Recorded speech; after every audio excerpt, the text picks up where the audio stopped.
Are you proud to be Hispanic? Hispanics in Florida now have the first Hispanic car license plate in the United States. Be a proud Hispanic. Put the Hispanic plate on your car. I want to be a doctor. I want to be a scientist. I want to be an engineer. I want to be a police officer.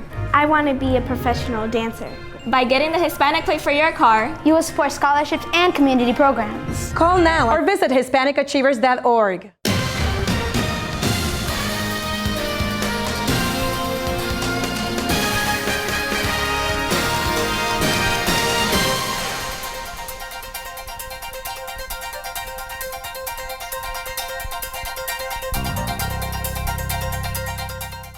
Hi, I'm Danny Ramos, and welcome to this week's edition of Hispanic Speak Out TV, brought to you every week on Bright House Cable.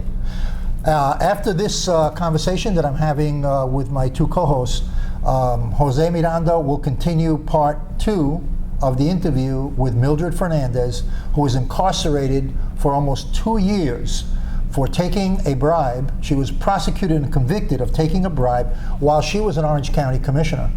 This is part of a 4-part series, and that next part of that interview will be at the conclusion of our conversation in about 10 minutes. So stick around because it's really interesting conversation. Hi guys, how are you? Good, how are you? Okay, introduce yourself. Greg Perkins. Greg Perkins is the co-host of EDU TV, and Bill Garlington. Bill Garlington, who actually wrote a book, believe it or not. It's about a thick book too. It's not like a little tiny book, it's pretty thick, about political theology and conservatism, right? Correct. Okay, you have a copy of the book? Not with me, but it's called It's Your Choice America. How come you don't have a copy of your book? I don't know. I just don't, not today. I've had a... I remember the days, first time you know what this it guy is? has not been able to have words come out of his mouth. Yeah, you know, I remember the days when he used to walk up to him and he used to go, "Hey Bill, what about your book?" And he'd go like this, that's right. and there'd be like 10 copies inside his jacket. That means you're selling a lot. Exactly. I think so. Yes. No books. No books, no books. Well, listen, last week we had a real controversial situation talking about White House policy and immigration.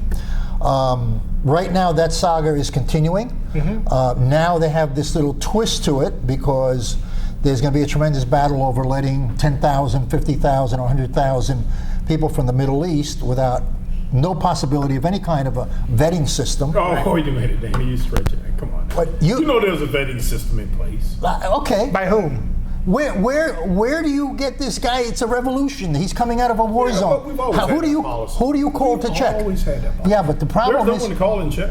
Yeah, but there is no one. That's the point. Right. Because if there was somebody to call and check, you'd call and check. But there's nobody to call and check. But so you don't know if the guys. Women, orphans, and old people. Come on.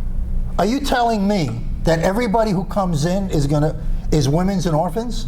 Most of them. Okay, are. so that means that the middle class is going to ante up, to support 250,000 more people. Do you agree? Yeah. Okay, so let me see you write a check right now. I'll write a check. Okay. I'll write a check. But how much? How much? Huh? How much? I mean, as much as it takes. As much as you would, yeah. I won't write a check for that. Yeah, but this is a diverse nation, you would admit, right? Because there are a lot of Hispanics. This is a nation that's based upon diversity. Yeah, exactly. But it's an organized entry point, very organized. This is not the first time that refugees have come. No, Obama just last year let 100,000 Mexicans come in. Wow. Or mixed, right? Whether mixed, mixed I don't South know, but Americans. I'm disagreeing with my co-host here, Mr. Perkins. I would not. That's nothing new. I mean, is that surprising? No, it's not.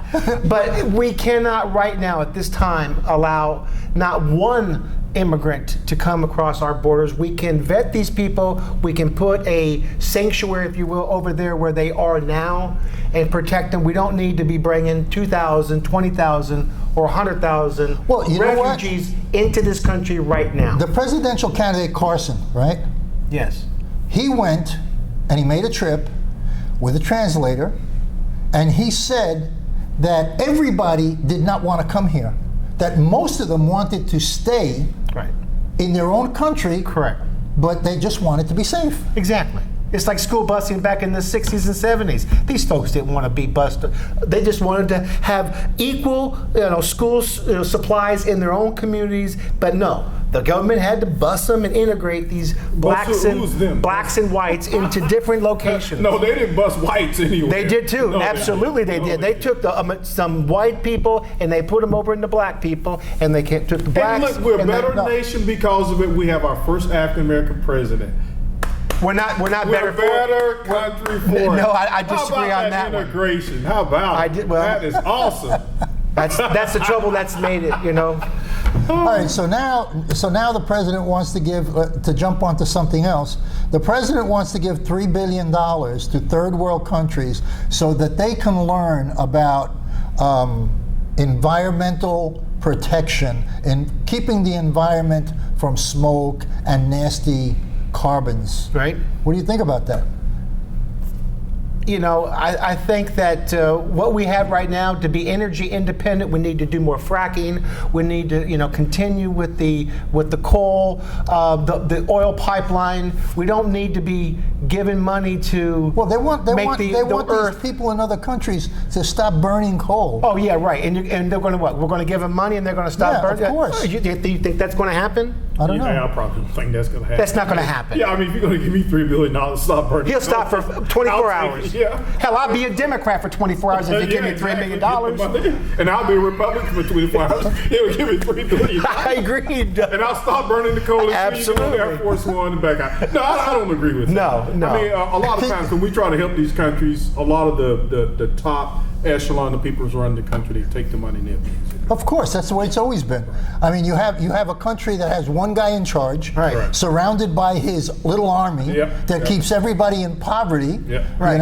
and that's the system. Right. So you give him $1 billion, and what's he going to do? He's going to open up a bigger Swiss bank account. I agree.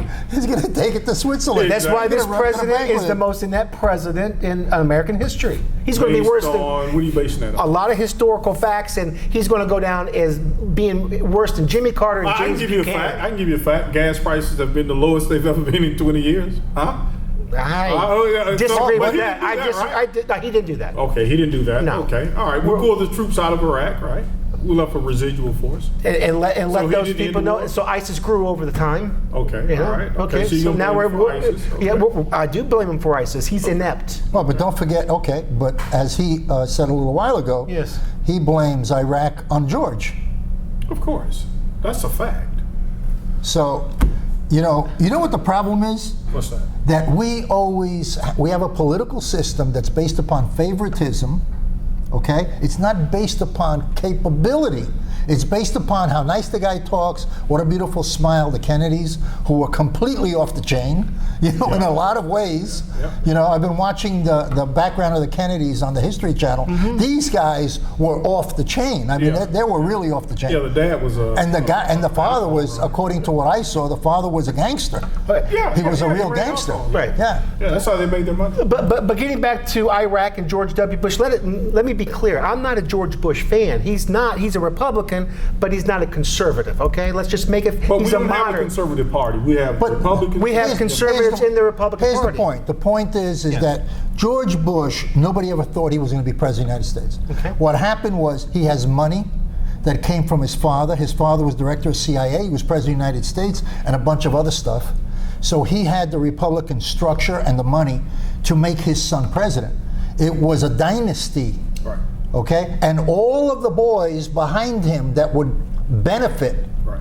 as what happened with George Bush and Halliburton. Right. Yeah. Okay? Right. George Bush brought in this guy, Dick Cheney, as vice president, Right. and that guy was president of a major corporation Right. who ended up grabbing all the contracts in Iraq. Right. He became rich. Non-bid contracts. Right. Okay? So it's a system that perpetuates corruption. Of course. Okay? And the election of people who are not necessarily qualified. Now, was Cheney a Republican or Democrat? He was the establishment, so I would not make him a conservative.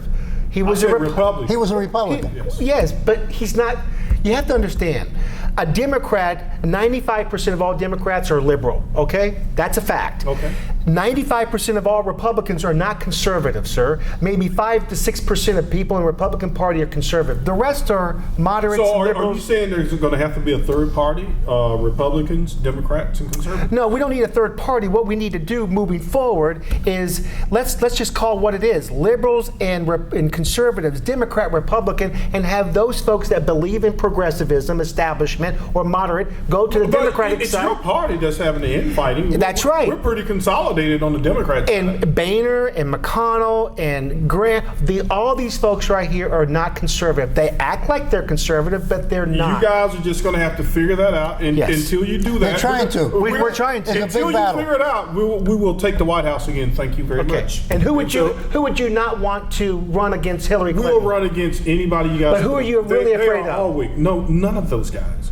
You're not afraid Bush of has anybody. no energy. Trump is a total buffoon. Okay.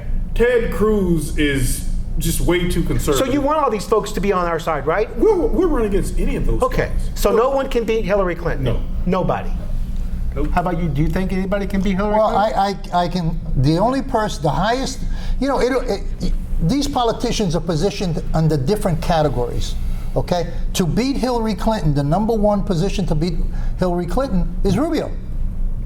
He's the one who's considered with the highest percentage points. This is a Fox poll, by the way. The highest percentage points to beat Hillary Clinton is Rubio. He will not get the Mexican-American vote. Who, Rubio? Yeah. He will not get the conservative vote either. Well, He's not gonna get the this is what conservative Fox is saying. Fox, No, the Fox News poll I'm saying. okay with the polls, but on the actual day of the election, He won't. I just don't think. If we and elect. he's definitely not. Well, he's not going to get there. If we elect a Republican that says that they're conservative and all of a sudden during the general election goes to the middle of the road, you're going to have 12 million conservative Republicans stay home and not vote. Oh wow! So you guys would actually not. We did it with Mitt Romney versus Barack Obama 4 years ago. They stayed home. Wow. Well, you guys are in deep trouble. Now let's talk a little bit about Trump, because Trump is a favorite Trump card for Not a everybody. conservative, right? but okay. Okay. He came out with this thing about this press guy who was. Now that was also off the chain. I mean, when somebody has, in order to be descriptive about a person, that you have to result to that kind of visible shenanigan, is really disrespectful. Really I can't disrespectful. figure him out. I'm like, what is your purpose? Why are you? Why would he? His say purpose that? is Donald Trump, in my opinion. Oh, okay. All right. Okay. I don't believe he's going to get the nomination, but he's ginning up the political process. At least But it's for not. what reason, though? It's not boring. It's for Donald Trump. Oh, for his ego. Oh, absolutely. He wants to gin it up, and then they say he may run for a third party, but he won't. I think a lot of it has to do with ego, but what I'm concerned with is that he can be more extreme than Barack Obama. Mm-hmm. Okay? Barack Obama's extreme. No, yes. Barack Obama's extreme on one side. Yes, he is totally the opposite, but more extreme. I think that Trump can be more You never extreme. hear Barack disrespecting people like that. He doesn't do that.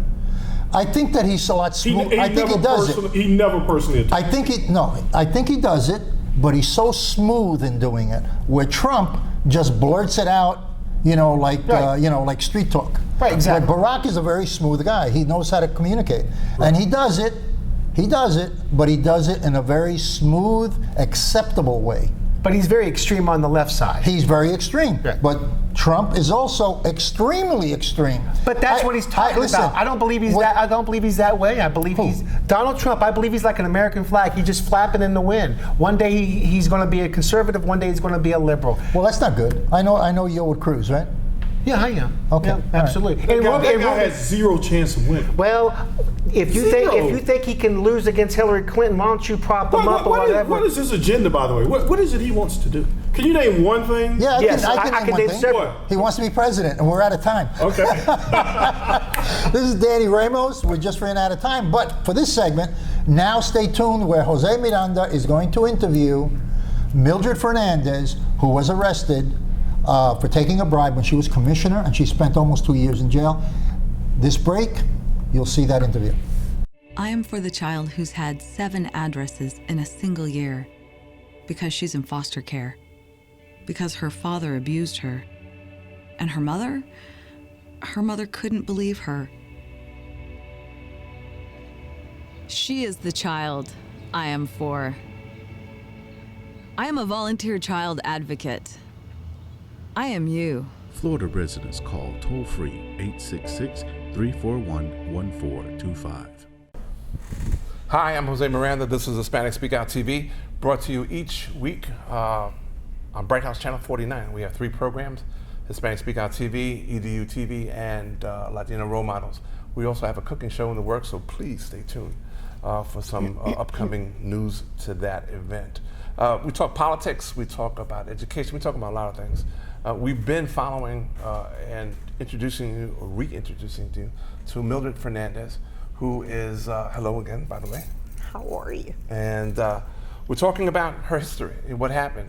A powerful Latina in a position running for mayor, has been already reelected, and the community is predominantly a Democrat, and being elected for her merits, and finds herself in a position where the powers that be, and she's indicating that possibly Democrats had a leading edge to the situation that caused her to be arrested and charged with all kinds of counts of bribery and taking money and stuff like that for privileges to be served in the future. So we're here at the point that you've gone through the trial, you've gone through things, you take a plea for the sake of your children, and because they were going to sentence you to 25 plus. And so here you are, day one, coming into the prison. And I might point out, for a Latina, for a woman, for a Christian woman, to be in this particular situation must be totally mind-blowing.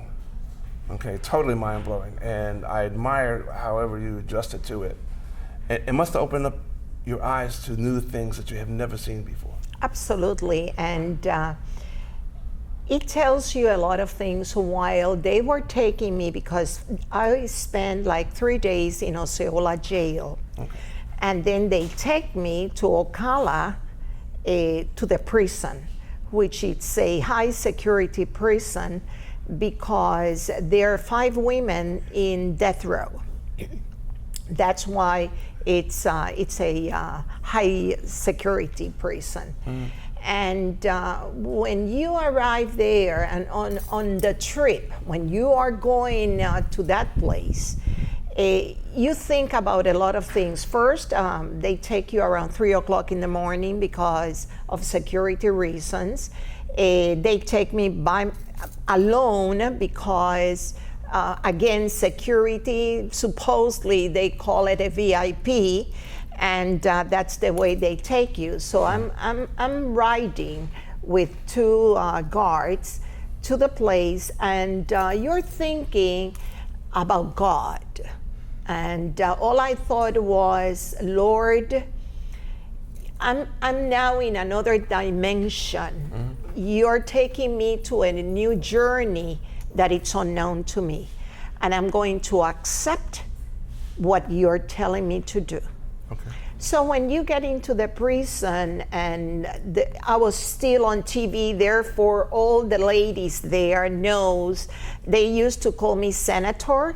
They used to call me that I had no reason to be there because I was an undercover for the governor to see how the prison situation is. So now they oh, okay, yeah. Reverse role. Oh, yes. Okay. Sometimes they used to call me Congresswoman.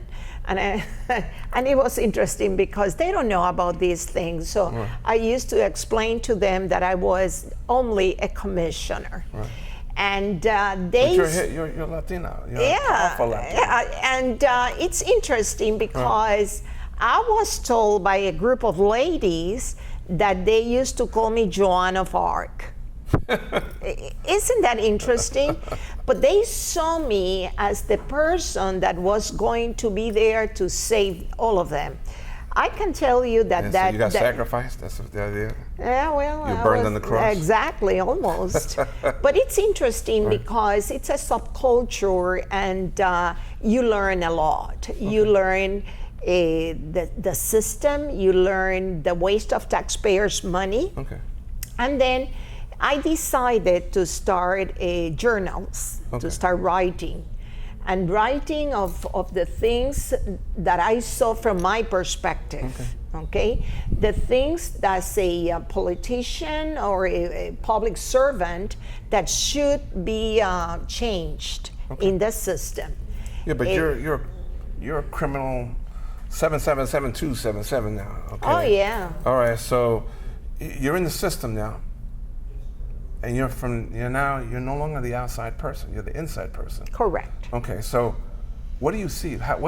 What do you see? Because you mentioned there's a lot of wrong things being done there with health and women's issues, cancer and things like that. Please bring us up to speed. I was designated in a medical, they call it a medical room. Okay. I really don't understand why, but that's what I was. Okay. There are 85 women there, and we have bunks. And of course, my mother was a victim of cancer, my grandmother, everybody in my family, women from my mother's side, they were cancer patients. So it was very easy for me to identify when one of those women were suffering and what could be done. So I became a person that I was helping them when the medical services were not available for them. Of course, I am not a doctor. You were being an advocate then. But I was an advocate, correct, you see? So what did you see? Well, my God, I saw specifically, I saw a woman with the two breasts were removed, and she was in a lot of pain because of the liquids that they were flowing, and she had fever, and that's how I started helping her, because my mother went through that. Okay. Do you think the medical care in the facility is up to par, subpar, or because there are more men than females, and so they probably dedicate their staff more towards a male-oriented thing? There is an issue going on, and I'm very much involved with Senator Darren Soto. Okay. Because when I came out, I went to him, and he belongs to the prisons committee. Okay. And one of the biggest issue is health care. Okay. Because it doesn't matter. It's across the country, healthcare. Well, but I have to it is across the country, but I have to talk about what I saw there. Sure. And one of the things, it's about funding. Okay. Sometimes they want to, and you know that discussions has been going on in privatization of the prisons and the healthcare. But then the debate it's always the same, how the money is going to be used. And do you agree with that or don't agree with that? Well, you have to be there to understand that when you have 4,000 women, that 99.9% are drug addicts. Okay. You have to develop programs, and I read about Ohio, the governor of Ohio. What he did was to develop programs rather not to use the prison. Prisons are very costly to taxpayers. Okay. So why not to develop programs in the community where we can rehabilitate those individuals? The issue right now is that there is no rehabilitation whatsoever in prisons. Well, given the fact that you said rehabilitation, how well were they able to rehabilitate you now going forward? No, I don't have any rehabilitation. There was none. In addition, I was there as an individual, and what are they going to rehabilitate with me? Right. But now you also said about money. And now, did your position change as inmate 7777 as opposed to Mildred Fernandez, the commissioner? Absolutely. Okay. I lost my... No, not losing, but your position. You had one position as a commissioner. Okay. Now you're in jail. You're viewing the world from the other side of the prison. So, did that change? Did that Mildred see something different in this other Mildred? No, I wouldn't say that. I would say that I have an enriched experience now. Okay. I have learned more in terms of what I'm passionate about, that it's being a public servant. Okay. No, I'm very, of course, you never say that you're proud of being in a prison. No. But the knowledge, I wish I could be part of a reform committee of prisons, because I was inside on a daily basis, and there are things that could be improved, especially in the healthcare. Mildred, there are a lot of things out here that pisses us off, okay? Just makes us angry. What about this process that has made you angry? No, I don't think it's angry, it's frustrated. Okay. Frustrated that you don't have the ability, the ammunitions, so to speak, to make some changes. Okay. Because you see things over there, and they know that you're there, and even people don't even know why you're there. Yeah. But you are frustrated that you cannot be a person to help on certain things. You're on probation now. What are your restrictions? Do you have a lot? Yes. No, I don't have a lot of restrictions. I have a wonderful lady that, as a matter of fact, I will stay in Osceola, and we talk about that just because of her. Okay. I was very blessed to have two ladies in my probation process, and the first year I visit the office once a month.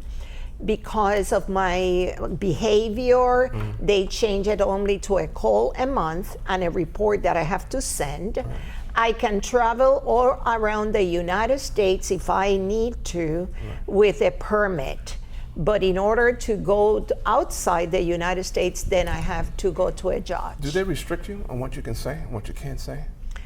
They always want to know what you're saying, of course. It's about the Department of Corrections. Okay. But so we'll edit that part that you said, my the corrections suck and all that kind of stuff, experience with the probations officer, it's just fantastic.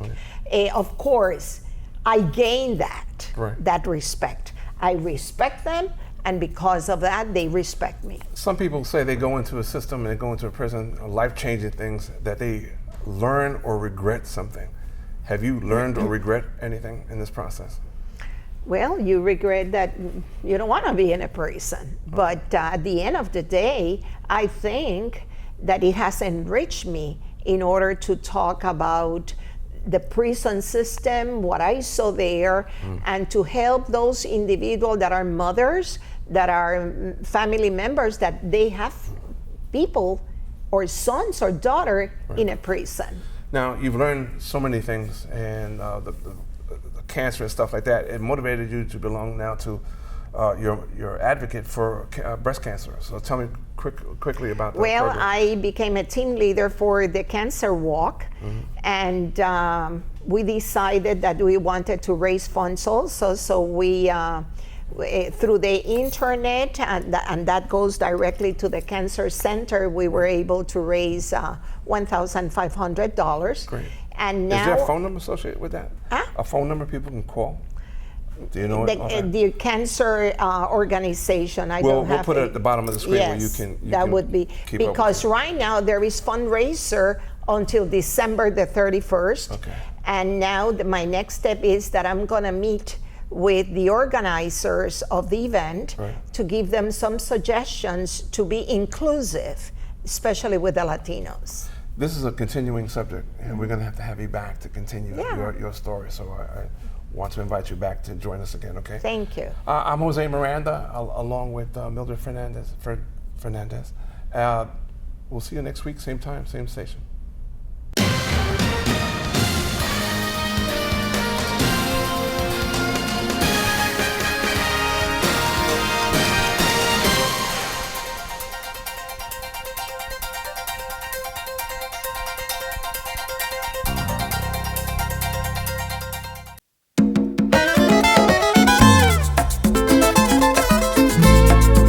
En el vecindario todo es fiesta y alegría, porque ya el boricua tiene la cerveza que quería.